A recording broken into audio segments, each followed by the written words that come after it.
आज के इस वीडियो का विषय वस्तु है पाठ्यक्रम के लक्ष्य एवं उद्देश्य। तो आइए इस वीडियो में इस विषय वस्तु के अंतर्गत हम पाठ्यक्रम के लक्ष्य एवं उद्देश्य से संबंधित विस्तृत चर्चा करेंगे। हर परिवार, समाज एवं राज्य की अपनी कुछ निश्चित आवश्यकताएं होती हैं। इन आवश्यकताओं के अंदर आती है ये बातें: समाज की अपनी मान्यताएं, आदर्श, विश्वास, रीति रिवाज, परंपरा इत्यादि। समाज इन्हीं आवश्यकताओं की पूर्ति के लिए शिक्षा का विधान करता है। शिक्षा का विधान करने के लिए वह शिक्षा से संबंधित एक सुदृढ़ शिक्षा व्यवस्था का निर्माण करता है और शिक्षा के उद्देश्यों को निश्चित करता है। इन लक्ष्यों की प्राप्ति के लिए वह जिन विषयों का ज्ञान और जिन कार्यों का प्रशिक्षण आवश्यक समझता है, वह उन चीज़ों को पाठ्यक्रम में शामिल करता है। पाठ्यक्रम के लक्ष्यों के लिए समाज द्वारा निर्धारित शिक्षा के लक्ष्यों को प्राप्त करना सबसे पहले अति आवश्यक है। इसके साथ ही पाठ्यक्रम का निर्माण कुछ अन्य लक्ष्यों को ध्यान में रख कर भी किया जाता है। तो आइए हम कुछ अन्य लक्ष्यों को बारी बारी से चर्चा करेंगे और भली भांति समझने का प्रयास करेंगे। तो इसके अंतर्गत जो सबसे पहला बिंदु है, हम लोग बात कर रहे हैं पाठ्यक्रम के लक्ष्य की। तो पाठ्यक्रम का पहला लक्ष्य है शिक्षा में निर्धारित लक्ष्यों की प्राप्ति। शिक्षा में निश्चित लक्ष्यों की प्राप्ति के अंतर्गत हम देखेंगे कि शिक्षा के किसी भी स्तर का अगर पाठ्यक्रम का निर्माण किया गया है तो उसमें कुछ न कुछ निर्धारित लक्ष्य अवश्य होते हैं। कई बार हम देखते हैं कि अगर कोई पाठ्यक्रम निर्धारित लक्ष्यों को पूरा नहीं कर पाता है तो हम उसमें बदलाव करते हैं, फेरबदल करते हैं और फिर उसको नए तरीके से निर्माण करके उसके निर्धारित लक्ष्यों को प्राप्त करने का प्रयास करते हैं। यदि हम पाठ्यक्रम को सुचारू रूप से फॉलो नहीं करें, पूरा नहीं करें, तो पाठ्यक्रम जो है वह लक्ष्यों को नहीं प्राप्त कर सकता है। पाठ्यक्रम के लक्ष्य के अंतर्गत दूसरा महत्वपूर्ण लक्ष्य है विभिन्न विषयों के शिक्षण और क्रियाओं के लक्ष्यों की प्राप्ति। जी हाँ, समाज द्वारा जो शिक्षा की व्यवस्था निश्चित की गई होती है, उसके लक्ष्यों की प्राप्ति के लिए किसी भी स्तर का अगर पाठ्यक्रम है तो उसमें विषयों के शिक्षण और क्रियाओं के प्रशिक्षण के लक्ष्य निश्चित किए जाते हैं। पाठ्यक्रम और पाठचर्या कुछ इस रूप में बनाई जाती है कि इनके द्वारा लक्ष्यों की प्राप्ति हो। इसके लिए विषय और क्रियाओं में सीमा निश्चित की जाती है ताकि किस आधार पर और कितने सीमित मात्रा में या कितने विस्तृत मात्रा में शिक्षण का और क्रियाओं का प्रशिक्षण दिया जाए। वर्तमान समय में छात्रों की मनोवैज्ञानिक आवश्यकताओं की पूर्ति को भी शिक्षा के महत्वपूर्ण लक्ष्यों में शुमार किया जाता है। तो हम तीसरे बिंदु के अंतर्गत देखेंगे कि छात्रों की मनोवैज्ञानिक आवश्यकताओं की पूर्ति कैसे लक्ष्य के रूप में अपना स्वरूप निर्धारित करता है।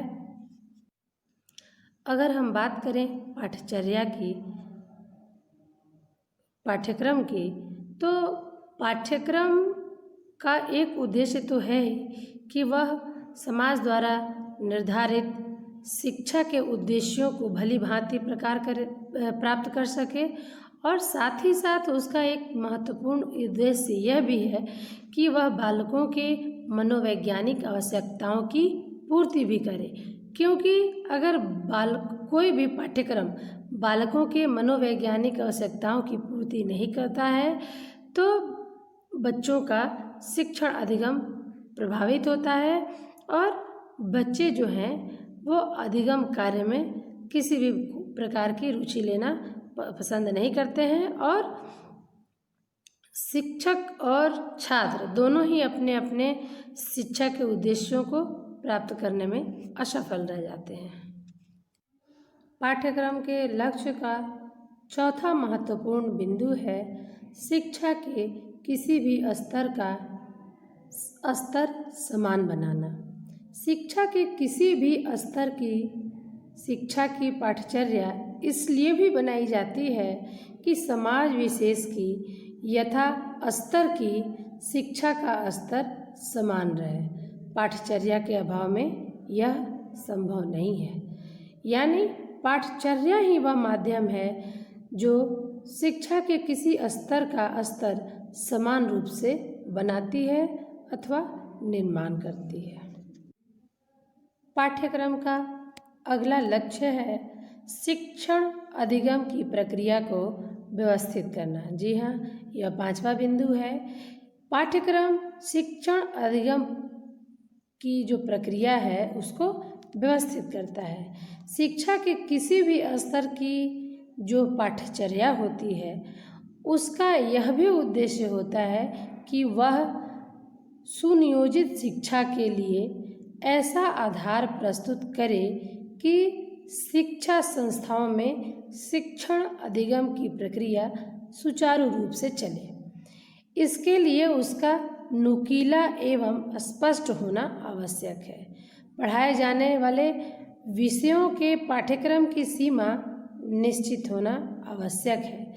अगर निश्चित नहीं होगा तो शिक्षक और छात्र दोनों ही दिग्भ्रमित होकर रह जाएंगे, ज्ञान के अथाह सागर में इधर से उधर भ्रमित होते हुए से प्रतीत होंगे। और क्रियाओं का स्वरूप निश्चित होना चाहिए। अतः पाठचर्या में ये विशेषताएं होनी चाहिए कि शिक्षण अधिगम की जो प्रक्रिया है किस प्रकार व्यवस्थित रहे ताकि अपने सीमा के अंतर्गत रहकर शिक्षक और विद्यार्थी दोनों ही अपने अपने उद्देश्य को सफल रूप से प्राप्त कर सकें।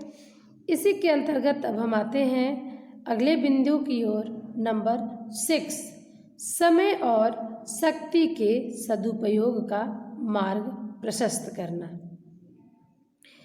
हमने शिक्षा पाठ्यक्रम के बहुत सारे लक्ष्यों के बारे में चर्चाएं की और बातें की। तो पाठ्यक्रम का लक्ष्य यह होना चाहिए कि वह समय और शक्ति के सदुपयोग का मार्ग प्रशस्त करे। इस लक्ष्य की प्राप्ति के लिए पाठचर्या में यह निश्चित किया जाता है कि शिक्षकों को शिक्षार्थियों को क्या सिखाना है और किस रूप में सिखाना है। इससे शिक्षकों को भटकने की गुंजाइश नहीं रहती। परिणामतः शिक्षा की प्रक्रिया बड़ी सुचारू रूप से चलती है और समय और शक्ति का सदुपयोग होता है। ऊर्जा व्यर्थ नहीं जाती। अब मान लीजिए कि हमें मैथ्स का कोई फॉर्मूला पढ़ाना है, मैथ्स का कोई गणित का कोई वह प्रक्रिया समझाना है जिसमें बच्चे कठिनाई महसूस कर रहे हैं। तो गणित के जो ज्ञान का सागर है वह अथाह है और उस बच्चे का क्या स्तर है उसके हिसाब से उसे उस विषय को, उस प्रकरण को भली भांति समझाया जा सकता है जो वह शिक्षक अच्छी तरह से जानता है और पाठ्यक्रम के अनुसार निर्दिष्ट किया हुआ है कि किसी विशेष स्तर के लिए यही विधि उपयुक्त है के माध्यम से बच्चों के समय और शक्ति का सदुपयोग कराया जा सकता है। इसी क्रम में हम 7वें बिंदु के अंतर्गत आते हैं कि पाठ्यक्रम के निर्माण में सहायता। जी हाँ, पाठ्यक्रम का यह महत्वपूर्ण लक्ष्य है। पाठ्यक्रम के माध्यम से ही पाठ्य पुस्तकों के निर्माण में सहायता मिलती है। किसी भी स्तर का पाठ्यक्रम जितनी स्पष्ट होगी, उसके आधार पर उस स्तर के किसी भी विषय की पाठ्यपुस्तक तैयार करना उतना ही सरल होगा।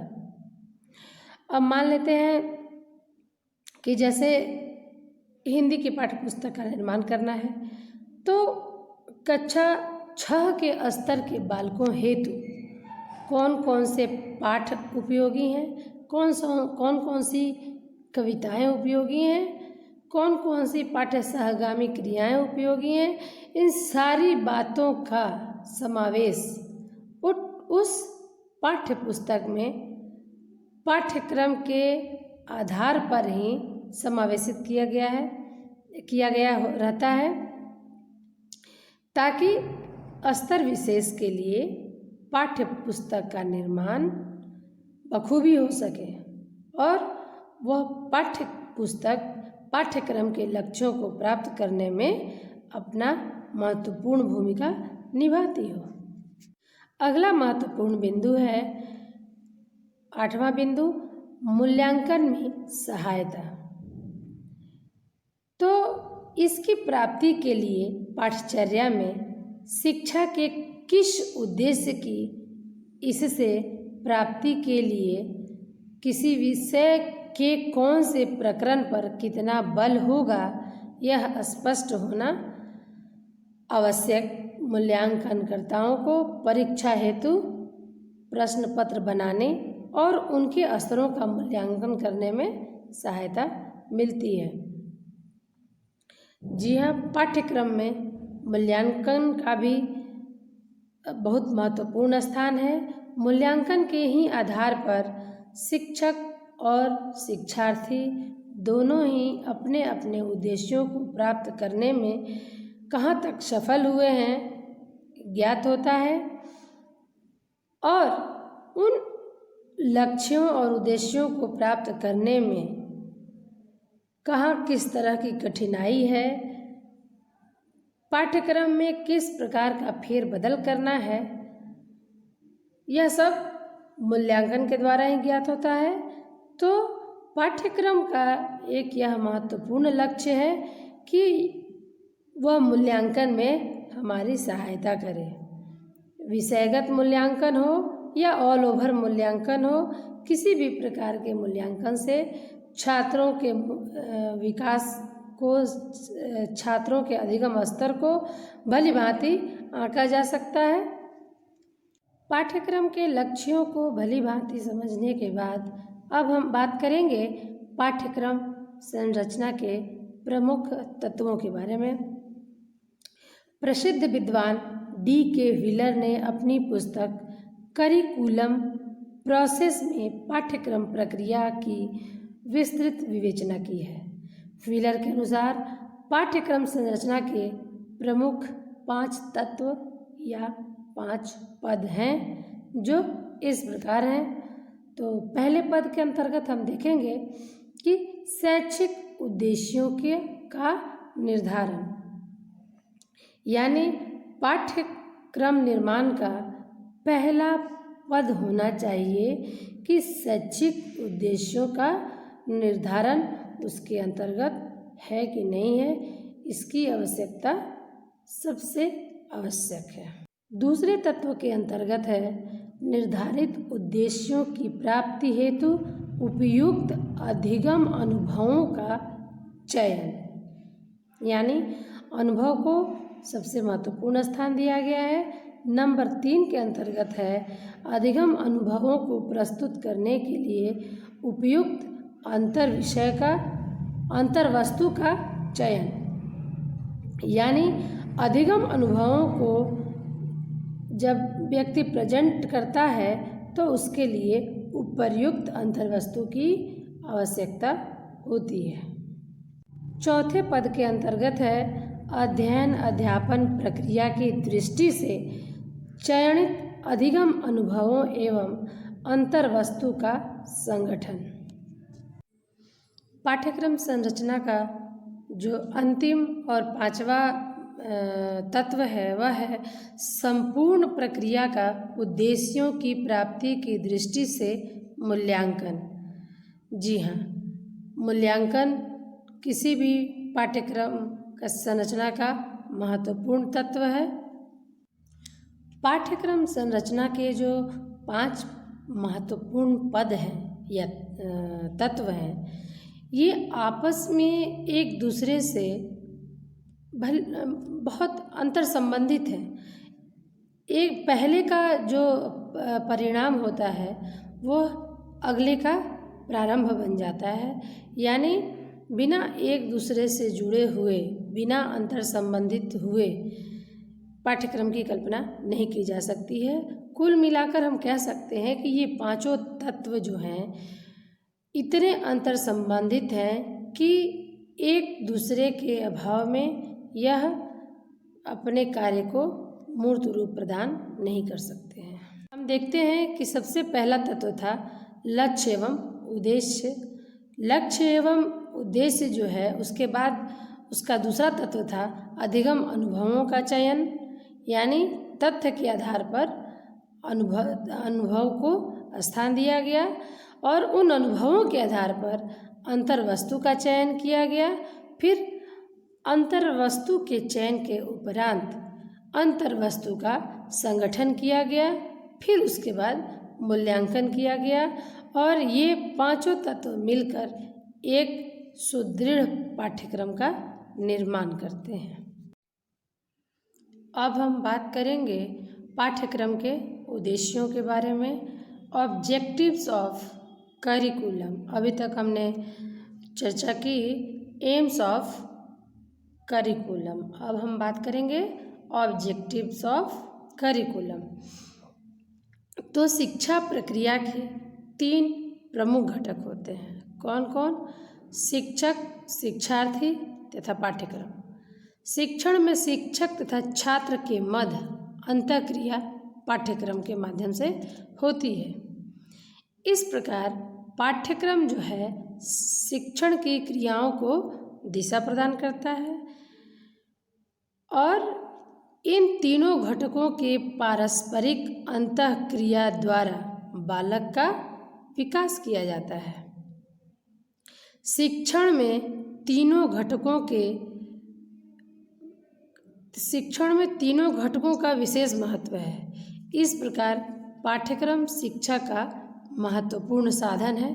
शिक्षक साध्य तथा छात्र साधक होता है और इन दोनों के बीच की कड़ी होती है साधक और साधना के साध्य और साधक के बीच की कड़ी होता है पाठ्यक्रम। तो आइए अब हम पाठ्यक्रम के उद्देश्यों पर चर्चा करें। पाठ्यक्रम बालक के संपूर्ण विकास हेतु साधन प्रदान करता है, जिसकी सहायता से शिक्षण की क्रिया को संपादित किया जाता है।